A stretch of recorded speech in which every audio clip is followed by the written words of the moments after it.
সালামু আলাইকুম। এখন ২০২৫ সাল। ২০২৬-এর ১৪ই নভেম্বর আমরা এলডিসি থেকে গ্র্যাজুয়েট করব। আমাদের হাতে মাত্র ৩ থেকে ৪টি বছর আছে জিএসপি টু জিএসপি প্লাসের যে জার্নি, সেটাতে আমাদের রেডিনেস বা আমাদের এলিজিবিলিটিটাকে সিকিওর করার জন্য।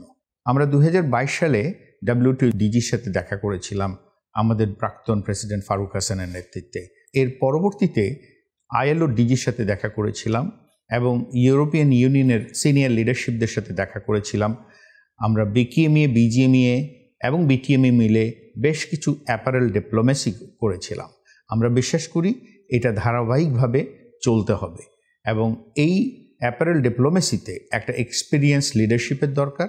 এখন থেকে 4 বছরের মধ্যে যে কনসিস্টেন্ট একটা পারসুয়েশন দরকার to achieve all these parameters to make us fit to go beyond 2030. Association ফ্রন্টে এক্সপিরিয়েন্সড কিছু লিডার দরকার যারা এ নিয়ে অলরেডি কাজ করেছে।